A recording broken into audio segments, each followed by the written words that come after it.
So, good morning, Bob. Good morning, Alan. How are you? Very well. Well, as well as you can be when you can't leave the house. Right, I've got some questions here that were submitted by a couple of them on my own, but most of them are submitted by other collectors. So we'll start off fairly obvious. The problem is, Alan, Yeah, these collectors know more about things than I do. yeah. Some of them are opinion questions, to be honest with you. Okay, that's So, I might have an opinion. right, the first one, I think I can pretty much predict your answer on this one, but it says, "Do you think Action Man should come back now? As he was, not the modern types." No. No. Short answer. So you don't think the original Action Man should make a comeback? I don't think so. No, I think Huh? it had its time. Yeah. Okay. Right. This is a bit vague, but what was the story behind the book card packaging? Ah, interesting. Now that was the brand manager or the marketing manager, whatever you want to call him, who was in charge of marketing. Action Man, a young chap who came in. What's his flipping name? I've forgotten his name. It might come to me. But it was his idea. Right. I sort of went along with it. And he got one of his mates, it must have been, in another agency to do the artwork. And when we saw the artwork, I remember Greg, he was absolutely fuming. So Jeff Maisie, who was like a senior marketing guy there, of course, he used to be the Action Man brand manager. He went on to Star Wars. Yeah, I remember. And then he went on to Europe, didn't he, to do Star Wars throughout Europe. But he put a stop to it, and he got Dave Barnacle back in again to do his artwork. So right, you've seen the two different styles, haven't you? Yeah. Which one do you prefer? To be honest, I've never been a cardboard fan. So, I mean, at the age I was getting Action Man, they were all a tray type with the artwork down the left-hand side. The locker box on the earlier version that wasn't actually a locker box, but like a picture frame. But you've seen the book. Oh, I've seen them, but like I say, not being a cardboard fan, I don't collect packaged items, so I see them, but I don't actually have them. But you've seen the two different artwork styles, haven't you? Oh yeah, yeah. Well, which one do you like? I think I prefer Dave Barnacle's artwork, to be honest. Yeah. Well, what happened then is that there was talk about, the old trade ones, the ones in the tray, you can see the actual outfit. Yeah. On the shelf. And people didn't like the fact that it was covered up, but like a book. Yeah, you'd have had to actually take it, just like to look in a book in the library, you'd have to take it off the shelf and then open it. And kids doing that's not a good idea, is it? People didn't like that. So we got some of the designers to sort of mess about, and they started cutting holes in the artwork. So you could see through the book cover. And that didn't really work either. So, of course, it was eventually dropped. Yeah. Okay. Right. Okay. Next question. I think I know the answer to this one because I think it's been mentioned in previous interviews, but I think they were in print, so it's quite a while ago probably. What was the level of cooperation between Hasbro and Palestine when issuing certain sets, i.e., who first came up with the dog sledge team and who sculpted it? Well, yeah, well, that was when I first joined Palitoy. I joined the second year when it was just G.I. Joe in Palitoy packaging, wasn't it? Yeah. And of course, I then got then onto the Adventure and Explorer series, and it was my idea to do the sledge and dog team. And I designed the sledge and all the stuff that went with it. Bill Pugh went home with a lump of clay, and he come back with a sculpted dog. So that was Palitoy idea. Same with the that sort of jungle boat thing, like that you could put in side by side, or as a long one with an outboard motor. I designed all that, and then the Americans, when they after the Vietnam War was causing them a lot of trouble, and they went to the Adventure team and all that stuff. they took our sledge and dog team, and they took Yeah, that boat. Yeah, and that they took the sledge and dog team became the Fight for Survival, didn't it, in America? I can't remember what the name was. It was called that, was it? Yeah, it was one of the adventure team sets that it was called Fight for Survival, and they just put the stars and stripes onto the anorak instead of the Union Jack or the Union flag. Yeah. And I think the trousers changed to yellow. Did they? For some reason. I can't remember it very well, but I know that's what. And I'm less familiar with. I think they had the Jungle Craft, but I think they only had one half of it as a small boat rather than. They had the outboard motor though, didn't they? Which I designed. Yes, they had the outboard motor.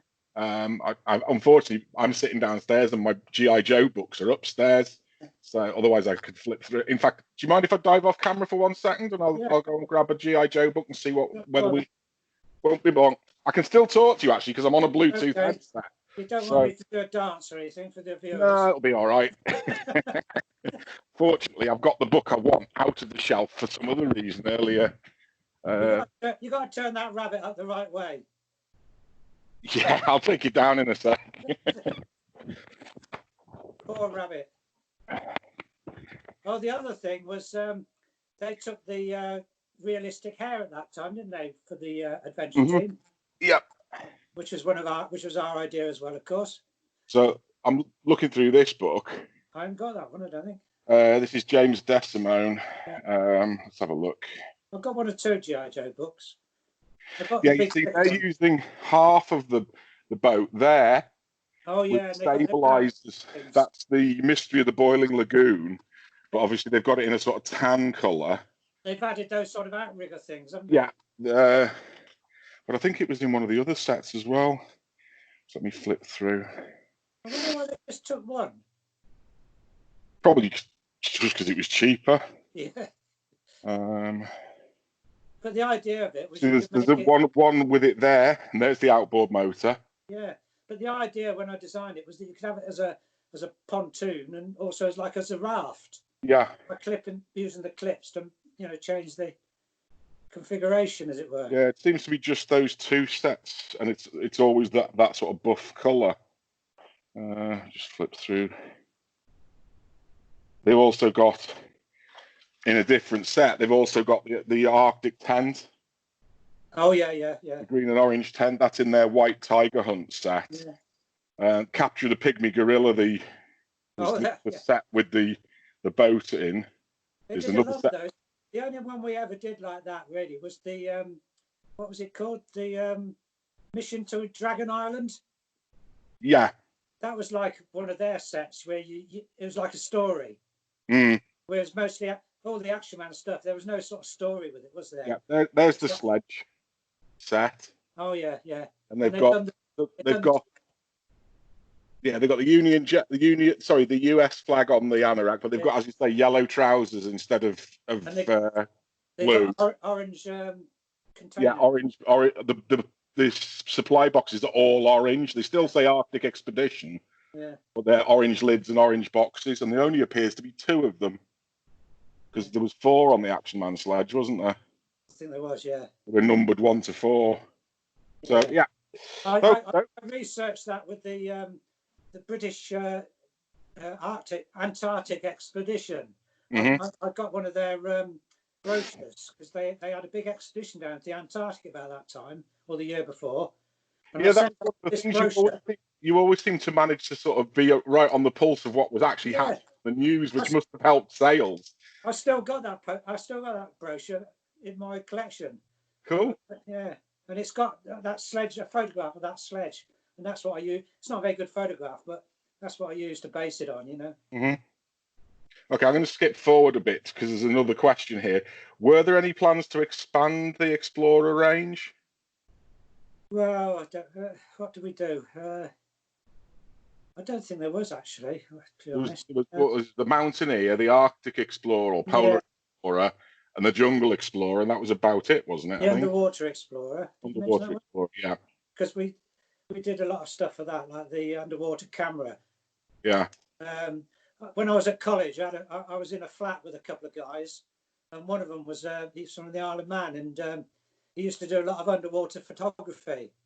and when he was at college, he designed a special case for his own camera to go underwater, and that's what sort of inspired me, sort of, to do this underwater camera. Yeah. For the Underwater Explorer. Okie dokie. Okay, next question, which kind of leads on from the one before last. How did one company see what the other was planning? I presume this is referring to Palitoy and Hasbro. Well, that's not part of my remit. I mean, things like the hair, the realistic hair. Yeah. When we got that sorted out with Dacron, wasn't it? At what was it? Can't remember what it was now. It's just down the M1 from Colville. When we got that sorted out, Bill got in touch with Don Levine over in Hasbro, and then they sent over their engineer. What was his name? Don Levine. Can't remember his name.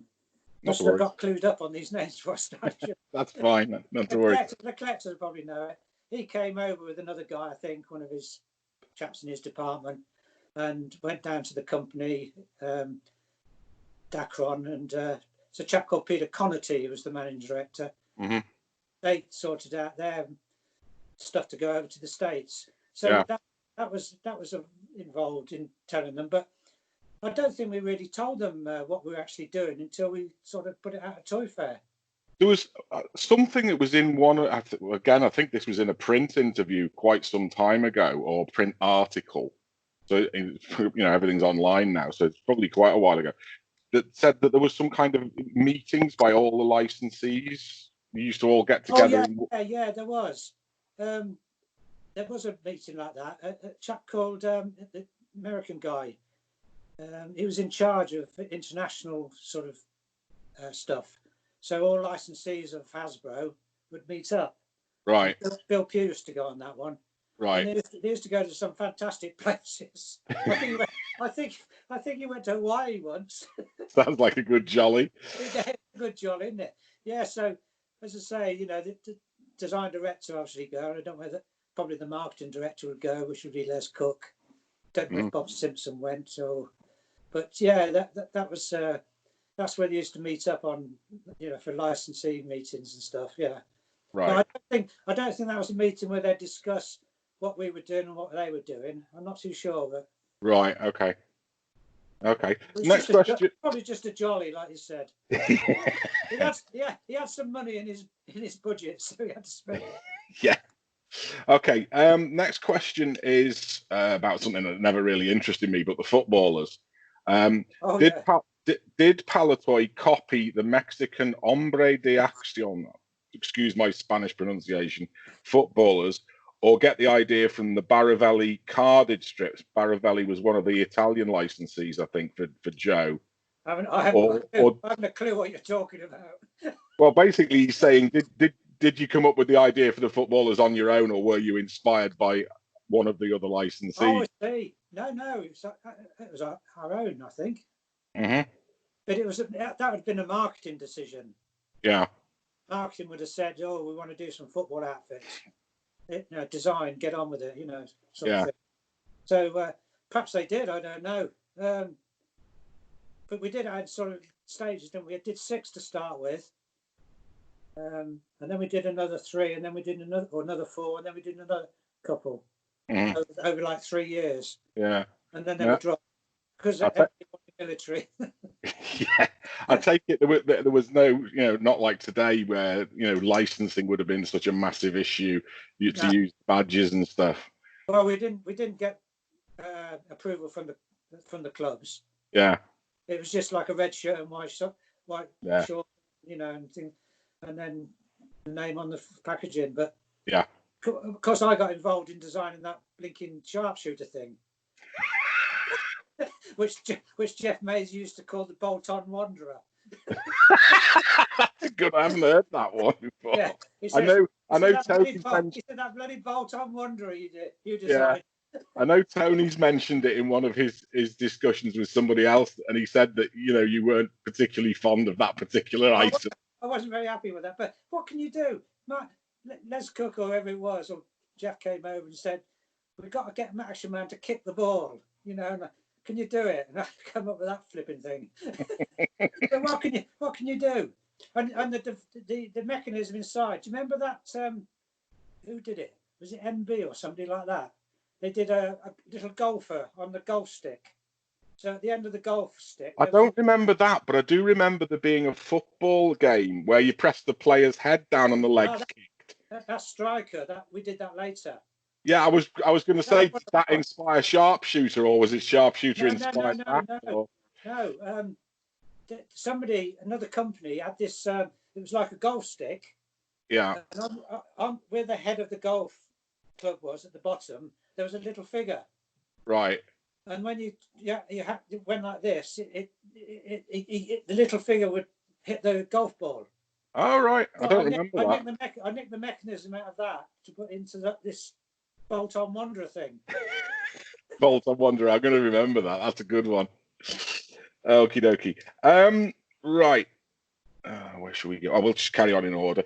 Do you remember this? Do you know much about the Takara Action Man? No, I haven't a clue about them. Right. Who's under that? Mexicans, was it? No. Sakuda was the Japanese company. They did 3 figures, and they're straightforward eagle eye figures. I think it even says Palatoy on the box, but they're sort of plain buff color. There was a German paratrooper, an American Marine, and an American Green Beret, and they came in two versions. You could either have the boxed figure with the outfit on it, or just an outfit in a flat box.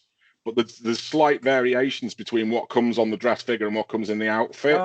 What's so the name? Altogether, there's 6 because of the differences. So you've got as I say, the Marine uniform and the Marine dressed Marine, and the dressed Green Beret, and the uniform. But you don't. What's the name of the company? Tsukuda. It's spelled Tsukuda.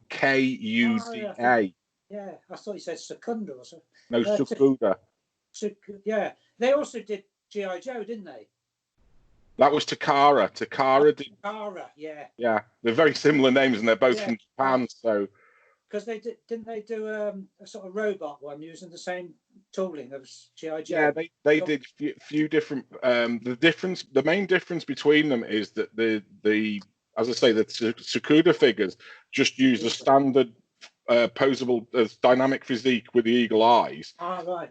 And Takara have the older style but G.I. Joe body, but their heads are very much in the Japanese anime style with huge eyes with long eyelashes and things. I've heard of, what's it, Takara.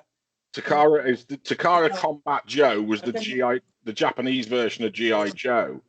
And as far as we can tell, because they're called Action Man and everything, and I think even on the packaging, it actually says something about Colville, but it was a plain buff packaging with dark brown, I think it was, printing. And as far as I've been able to establish, they were only sold in the Far East. Any that have made it here have done it under their own steam, not under a marketing project. So you don't know anything about that. It's strange that they should do Action Man and also G.I. Joe, isn't it, at the same time? Yeah, I suppose. I think they were slightly different. I think the Takara ones were probably in the sort of like late 60s, early 70s, and obviously with it being the eagle eye figure, this would have been later in the 70s, early 80s, wouldn't it? Yeah. So okay, all right, we've got as far as we can get with that one, I think. I suppose this one might be more of a question for Greg Hughes than yourself, really. But it says, why were the special team gloves unable to grip any accessories? Ask Greg. I mean, they were even the Space Ranger gloves would sort of hold things, but the special team ground assault, etc., they were more like like that. They wouldn't hold anything, would they? No. One for Greg. No. One for Greg. Yeah, one for Greg. Okay, fair enough. The German paratrooper outfit that came in I think it was the internationals, wasn't it? It was just the uniform on a card. So you had the trousers, helmet, and boots. Yeah. Well. Yeah. Was that ever planned to be a full set, or was it always planned to be that way? Pass. Okay, fair enough. Were there any designs that made it into production that you felt could have done with more development or improvement? Well, yeah, The bolt-on Wanderer. The bolt-on Wanderer, yeah. No, you always think that when you design something that you could have, made it a bit better. Mm. Take the Land Rover, for instance. Yeah. We injection molded that instead of blow molding, and I don't think that was. It could have been a lot stronger, I think.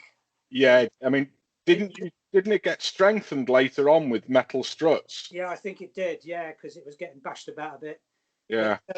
But, with the blow molded stuff like the Scorpion tank, you could bash that against the wall and everything. But I don't think the Land Rover was built really. It wasn't designed too well to withstand a lot of kids' play. So I was a bit disappointed with that. Yeah, I've seen a few where they're broken in half across the back of the seats. Yeah. And the reason I asked about the metal struts is I've got a couple of Land Rovers, and they're sort of roughly the same period, but one's got these two metal struts. They almost look like hacksaw blades. Yeah. That just slot onto the two axles. Right, that's right. And give it a bit more rigidity.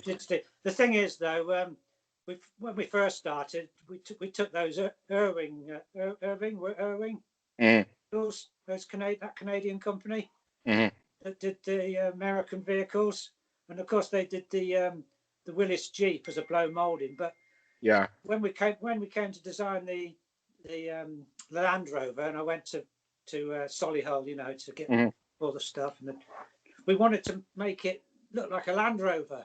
Of course, yeah. When you blow mold it, you lose a lot of the detail. And the detail, yeah. And that Willis Jeep is not really like a Willis Jeep, is it? It's a sort of cartoon Willis Jeep, isn't it? It's all rounded. And I wanted to make it look like a proper Land Rover.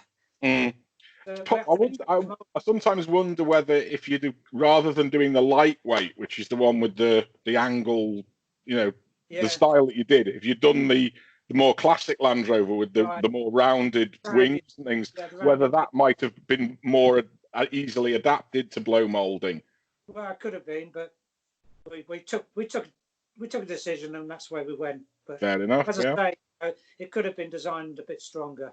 Yeah, well, as they say, hindsight's always 20/20, isn't it? Yes. So, okie doke. Another one which I suspect I know the answer to already, but it says, with the SAS range, did the SAS regiment have any input? I don't think so. Yeah, that's pretty much what I thought. Okay. Well, we had to get that out quick because the siege was in March or April of that year, and March wanted it out for Christmas. Yeah. But we couldn't get it out for Christmas, could we? I don't know. Did you? I know it was very quick. Well, it was smelling of bloody strawberries, wasn't it? Oh, that was the very first batch that smelled of strawberries. Yeah. I know. I've heard the strawberry story before, both from you and in the book. Yeah. But I didn't realise it was the very first batch of stuff. Yeah, it never got out at Christmas.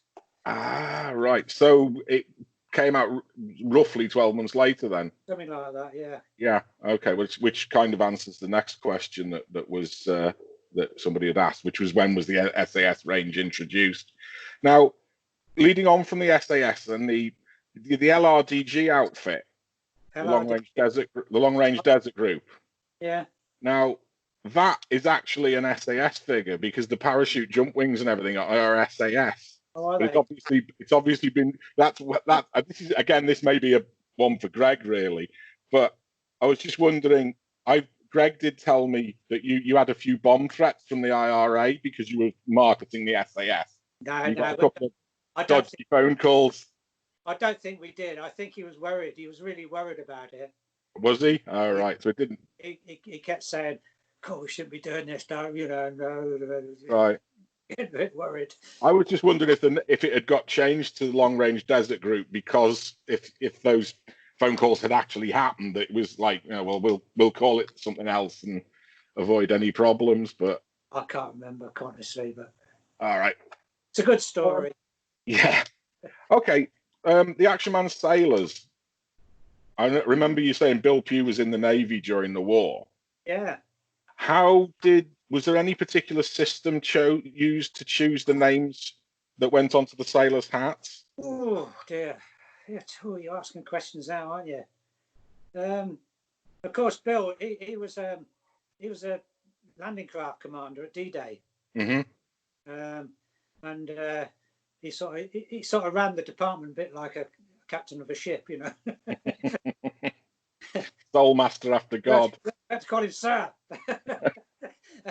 And yeah, so that's what his job was. But it was his idea to do the sailor. When we did the first sailor, the suppliers in Hong Kong had to make the trousers like the proper sailors' trousers, because they don't when they iron their sailors' trousers, they don't iron them with a crease down the leg. No, they fold them up, and so there's like 7 creases for the 7 seas. There's like 3 creases down the sort of horizontally on there. Yeah. So he made sure that Hong Kong did them exactly like that to start with. Do you know why they're ironed like that, Bob? No, you tell me. Because they used to roll them up to keep them in their kit bags, of course. On the ship. So they couldn't have vertical creases, because when they rolled them up, they just looked like a bag of rubbish. So they iron them the other way so that they can bundle them up and put them in their kit bags. Yeah, well, it makes sense, doesn't it? But, it's the same as, that's why they wear bell bottoms, so they can take them off easily. If they're in the water, if the ship goes down, you can take your trousers off over your boots. Right. So interesting. Anyway, regards the names, I think it must have been Bill that decided on those names, being a sailor. He must have picked them out. Yeah, they're all fairly iconic names. Iconic names, aren't they? Yeah. And the one about the Belfast. That was coming on to that. Yeah. The one about the Belfast is Brian Turner. He was display manager then. Yeah. Of course, he came he wanted to, when he got married to June didn't like him on the road all the time, you know. Right. Weeks at a time up to Scotland and this, that, and the other, putting up displays here, there, and everywhere. He put one up in flipping Cairngorms, you know, that skiing place. Yeah. Aviemore. I went with him that time because I thought, oh God, I'm going for a little jolly as well. But she wanted him back home more, so he came on to design then. And but before he did that, he put on this special event on the Belfast in London. Right. And then we, the girls in the display, you know, on the dress design side. Yeah. They had to make up some outfits, sailor outfits for that, and we got specially printed ones with Belfast on. Right. And they were sort of like I think everybody went there, like people from the press and that. They got like a goodie bag, you know, and they had an Action Man sailor in it with Belfast on. Right. Okay. So there's probably only a few of those around, I should think. Yeah, I mean, this was the thing. We asked you about this at the study day at the V&A.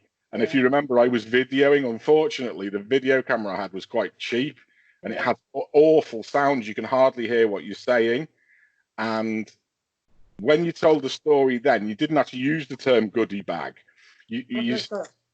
All you said was that they were on the display, and you said, I think at the end we gave some of them to the journalists to write about, and you said you thought maybe you left some with the museum, the ones that were left over. We don't. I'd have to have a word with Brian and see if I can, you know, but his memory's pretty bad as well. Yeah, but the ironic thing was that we thought, oh great, we finally got to the bottom of this myth of where they came from. And then within the time it took me to get from the V&A back to the hotel where I was staying, somebody was rewriting your story using different words, and they were the ones who used the word goodie bag, because goodie bags weren't really a thing in the 70s, were they? You may have given them to somebody, but you didn't. You know, handing out goodie bags is a 90s thing.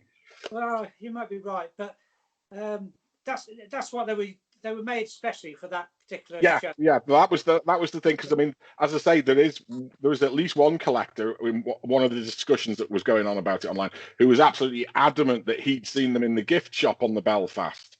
And I even rang the Belfast, and they basically said, most of us haven't been here that long. And they said, hang on, there's one old guy who's been here for years. Yeah. And they went and got him, and he said, I vaguely remember the event you're talking about. I honestly can't say yes or no whether we had some. So, but when we used to do the ceremonials, or the famous, what was it, famous British regiments, the proper name. Yeah. When we did those, when we used to make a sample up Mm. to give to the regiment. All right. So we did one of the lifeguards and the Blues and Royals, put them on horses, put them in perspex cases, and gave them to the regiment down in London. Right. And I was down in London a couple of years ago, and I said to Jennifer, that's my wife, I said, we must go into the museum because we were going down Whitehall, So we went in the museum, and I was looking around for it must be in here somewhere, and I couldn't find it. So whether the commanding officer has got it in it on his shelf somewhere. Could be, or it might be in the officer's mess or something. Yeah, somewhere like that. But that's what we used to do. We used to give them a special made up sample. Yeah. Can I just go back to the sailors for a second? Because there's one sort of supplementary part of the question that I wanted. When Tony and I were talking the other night, I asked him a question about the sailors, and he didn't know the answer either. Did the four other ships' names, which were Ark Royal, Victory, Dreadnought, and Fearless, did all four of those names persist through the entire range, or did you use different names in different eras? I can't remember any others. But were those four used all four from the beginning right through to the end? It must have been. I know there weren't any others, but I'm just wondering whether maybe you started with one and then another one was used and then another one was used later on. What do you mean? I'm not sure. Okay. I think difficult to say. I'll have to say I'm not sure about that. That's fine. Yeah. Okay. Now, going back to, we were talking about, you'd got us onto the ceremonials there. I remember reading in Collector's Gazette, I believe it was. So you're going back to probably the 90s. A story that when you'd done the lifeguard and the Blues and Royals, that an officer from the Lancers turned up at the factory in his Land Rover and was basically on his knees begging you to do the Lancers. Had a complete set of uniform, including the lance, in his Land Rover. No, I don't think that's true. That's another myth. I don't think that's true. The Lancers, their museum is in Belvoir Castle in Leicestershire. Right. And that's the Duke of Rutland. Right. He's the chap who owns that. Okay. I went over there with Bill, and the Duke of Rutland entertained us. He took us around the museum and took us for a bite to eat. Okay. And then we couldn't get the lance into Bill's car. So later on, we had to send Brian Turner over in the van. Right. To bring the uniform back so he could get the lance in the van. Right. Okay, so that's a myth then. Yeah. And as Tony said when he was talking, because it's split in two, that was done so he could get it in the pack, obviously. But of course, it means that little boss thing, it was made in the wrong material. Basically, it should have been made in nylon or something like that, because that boss thing, it breaks off, doesn't it? The strap on the lance. The connecting thing where the connecting piece. Yeah. Definitely. Little thing that sticks into the hole. The peg. Yeah. Peg. We call it a boss, but the connecting point on the center of the lance. But they tend to break off, don't they? Because it's made of high impact polystyrene. It should have been made in a better material like nylon. It wouldn't have broken. Yeah, indeed. I've got a question here. I mean, I think he's making an assumption, but it says, when did the pressure come to cut costs in designs? Was that the late 70s or the early 80s? Oh, don't ask me. Well, we followed G.I. Joe and Hasbro designs to start with everything all stitched up and everything, wasn't it? And buttons and all this sort of business. And then a bit later, is it when Greg came or just before, we started injection molding the actual webbing. So it was like one piece injection molding, which is a lot cheaper than sewing up webbing and stuff. Okay. Question: did Bob think that time was wasted with the Wolfpack designs and might have been better to look at second wave Action Force figures for inspiration? Not sure what he's getting at there exactly, but Did you say Action Force figures? yeah, he's saying what basically the first part of the question is: do you think that the Raffo and Pape Wolfpack designs were a waste of time? Well, they were a waste of time. Yeah, and then it says they were fantastic designs, brilliant designs. They're the sort of, I mean, I think, was it 1974, 75, something like that? We designed the Scorpion tank and the Land Rover. Was it the Land Rover? I mean, that was the most we sort of designed as vehicles in 1 year. Mm. And they were quite cheap tool, only for the Land Rover injection molded. And the Scorpion tank was blow molded and a bit, injection molded. Yeah. Now, those vehicles, Raffo and Pape, they had a cost of flipping fortune in tooling. Mm. Yeah. And we should have been doing those back at the Land Rover Scorpion tank days. Yeah. But because we were designing things back then, which were real things, we were copying existing vehicles. Exactly. Yeah. And the outfits were existing outfits. Whereas when it got to Raffo and Pape time, we'd gone through the Greg Hughes special team sort of fantasy military 30 years hence stuff. Yeah. And then Raffo and Pape sort of followed that sort of styling for their vehicles. Mm. Now we should have done that back in 73, 74. Mm. And taken a sort of punt to sort of make Action Man more fantasy military rather than copying stuff. So it was too late, but fantastic designs. Mm. And of course, the other thing was that the whole structure of General Mills Toy Group, which was based in New York, they were looking forward to global branding, where products they weren't sort of parochial products like mainline railways, and Action Man parochial. They were looking for products like Care Bears and stuff like that, which could sell all around the world. Yeah, absolutely. Which of course has started with Star Wars. Yeah. Because that went all around the world. Mm-hmm. And that's the reason why Action Men went, really, because they wanted to sell products that were designed in the States that could sell around the world. Yeah. And they were using Palitoy as Palitoy and Miro Meccano are becoming one company for Europe. Mm. So and the second it came at the wrong time, even though they were fantastic designs. Yeah. The second part of the question, he says, and might it have been better to look at the second wave Action Force figures for inspiration? So I think he's talking about, when he says the second wave, he means like Q Force, Space Force, Z Force, and the SAS. Yeah. So when did we design? We designed the Raffo and Pape come up with those in 1983. So that was the first year of the SAS Baron Ironblood Action Force. Mm. I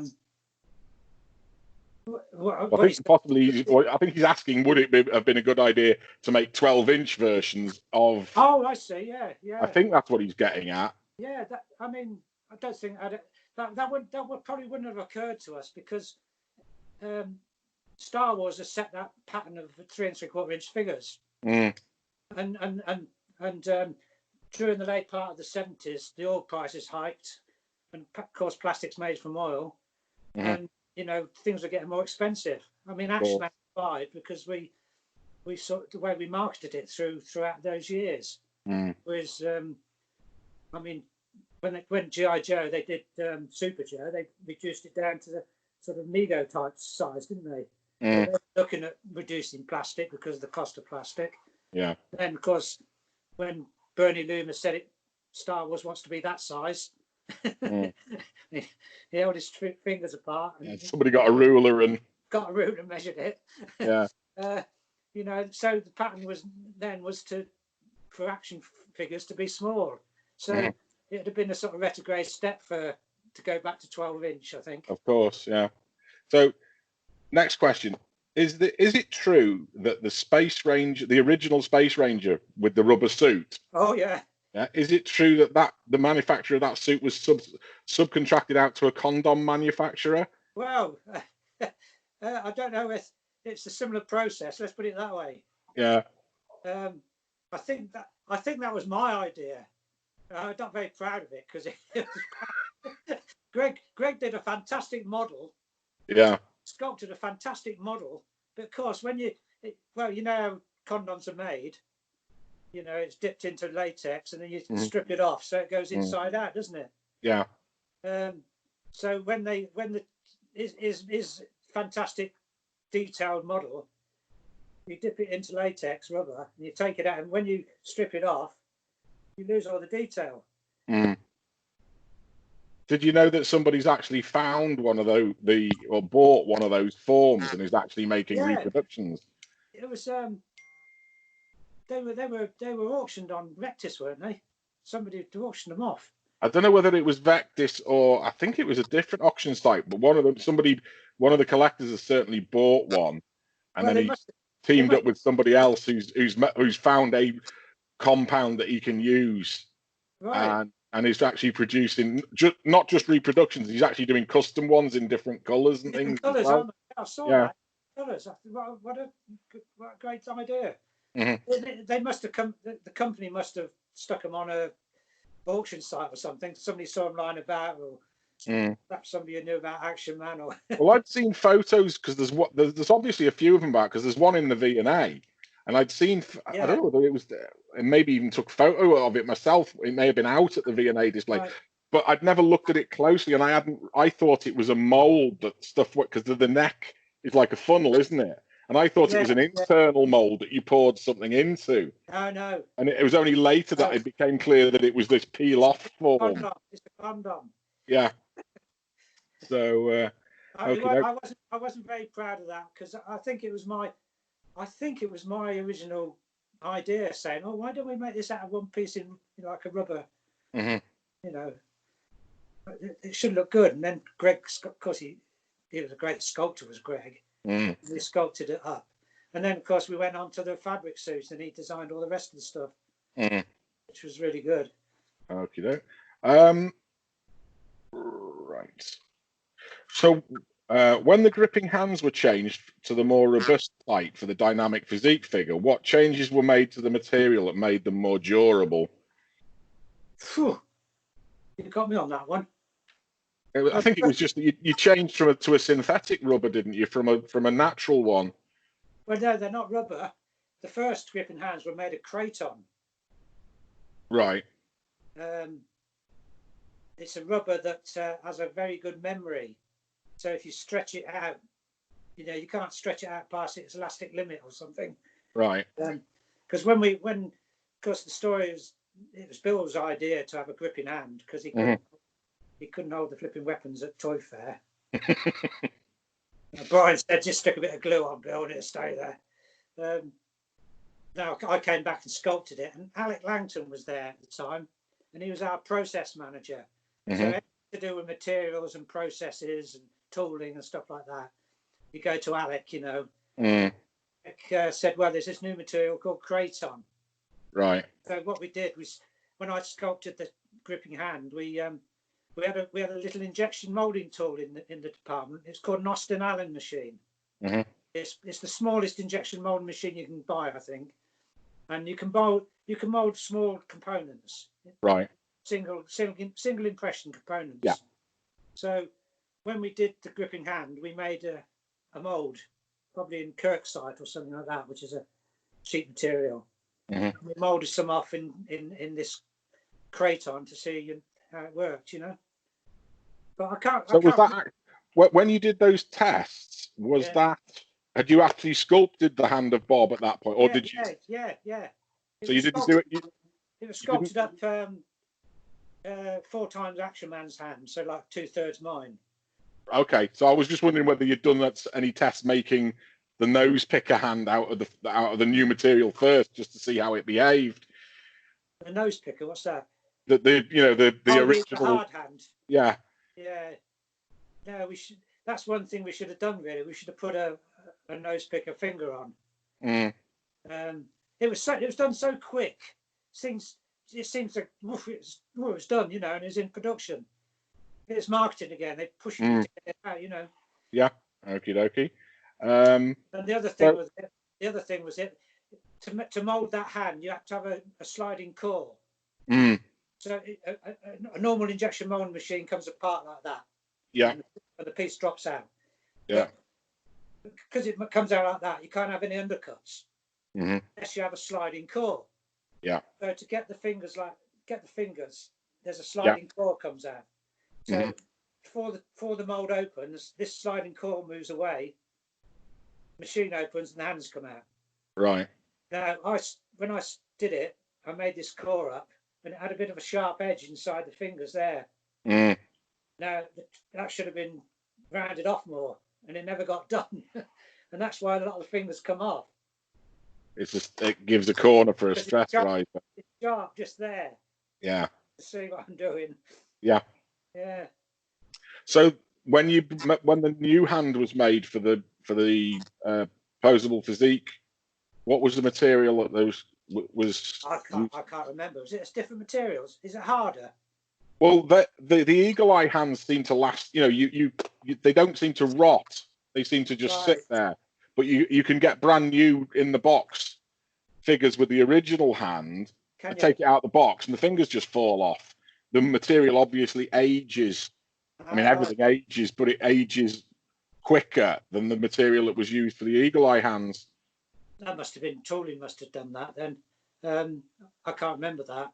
I might have been told about it, but I can't remember. But they must have been getting complaints at consumer services about the hands. Well, I remember I sent away for a new set of hands with my first Action Man because his fingers eventually fell off. Yeah. And I wrote in and I got a pair of hands. I think it cost about 30 pence for a new pair of hands.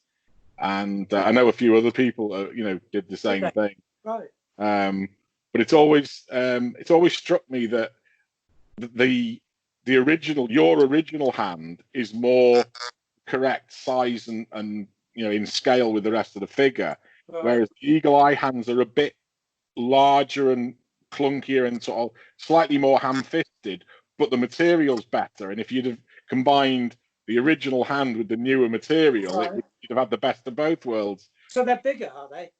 Very slightly. It's not much, but it's just... That surprises me because I would have thought they'd have been smaller. If you were going to make... Because there's always shrinkage involved when you're doing casting off things, So if you cast off something in resin, it's going to shrink a little bit. If you cast it off in metal, it's going to shrink a little bit. Maybe they went back to your original model and. Well, I don't know. I don't know about that. So. Actually, that reminds me. Talking about your original model, somebody asked a question which I haven't got on the list because I'd already typed it up. With asking, do you remember the hand that you made? You made a copy of your model, didn't you? Oh, yeah. Tony's got one. Yeah. Somebody was asking whether that had ever been done. He said, it would make a great centerpiece for people's collections. I thought, I'll ask. I think I asked you about that once, about how much you think people would pay for one. I think we did have that discussion once. I did a bit of investigation of actually doing it and spray. I think I was going to spray them gold or something like that. And it was working out quite a lot. But when you said you gave me a figure, and I thought, I can't make it for that. Might be something for us to discuss off camera. I think we ought to, yeah. Okay, we'll get to that after the rest of the questions. Only a couple more now. I know. Before you leave there, Roger Marston's got a resin hand. Because he was involved in tool making. Right. It must be one that one of the tool makers made. And when I looked at it, he showed it me. It looked smaller than mine. That's what I was saying. I'd expected it to be smaller rather than bigger. So, well, if you lay them side by side, they are just a little bit bigger. Anyway, next question. Next one. Would you please ask Bob how Palatoy felt about collectors in later in Action Man's run, and if they had the same thoughts as to how Hasbro felt about G.I. Joe collectors? Don't think you really. I mean, there really weren't really any collectors. You were just producing a toy at the time, weren't you? You mean at the time? Yeah. Were there any collectors of Action Man at the time? I don't think there were. It's because the transition is different in America because they stopped so much sooner, but then they carried on with the small figures. Right. when we sort of it died a death after Action Force. The first time I became aware is when I went to that one at Bovington that Les Story did. Yeah, which is the only one I didn't go to. I took Bill Pugh down. It was only a few months before he actually died. Mm-hmm. He had cancer, and he wasn't too bright. But we drove him down. Brian and I drove him down there. We stopped a couple of nights in a hotel, and we did a presentation and chattering, talking to everybody and this, that, and the other. So that was the first time I realised that there was these freaking nutters collecting Action Man. And Bill, driving back, Bill was absolutely amazed. He couldn't stop him, God, I'm amazed, he says. I haven't got any Action Men. Look at them. He never had an Action Man, did Bill? No. Okie doke. So let's see. I've got a couple of sort of Palatoy rather than Action Man related questions. So we'll whiz through those. Did the design team do any work on the Palatoy Bradgate Battle Brigade? I think. Did we do anything on that? We did something on Little Big Man. Right. Because I designed I got a pattern maker and everything to make them pattern for the Range Rover for Little Big Man. And we did a bit on that. I don't think we did anything on Battle Brigade. Okay. And Palatoy Space 1999 range, which was mega size, about 8 inch, I think they were. Did you work on any of that? No. Okay. No. And then one last Action Man question, which I thought might be potentially a bit controversial, which is why I've left it till the end. And please don't shoot me. I'm only the messenger. Did Palatoy obtain any of the pedigree molds after Tommy Gun closed for things like the SLR and the Sterling and the lace-up boots, which are very similar? But as I have said to people, a 1/6 scale model of an SLR is a 1/6 scale model of an SLR. Yeah. I think we did. We took. No, I can't remember. I don't think we did. But we did have a problem with Sherry Lee, if I remember. Didn't they copy the Scorpion, or they did their version of the Scorpion tank? Didn't they? About that, I think. I think there was something else as well with them. I know the Scorpion is the one of theirs that's very hard to find, but the turret turns up on other vehicles. Oh, does it? Does it fit ours? No, their turret is deeper than yours, right. and the angles on the sides are much steeper. Right. But the turret also turns up on their Saladin armored car, which is a huge six-wheeled armored car, which Palatoy didn't do. No. They did some good vehicles. Yeah, they did some fantastic vehicles. It's like Irwin in Canada doing those vehicles for G.I. Joe, separate. Yeah. So, right, that's the end of the questions. So thank you very much for that. And I'll just knock off the recording.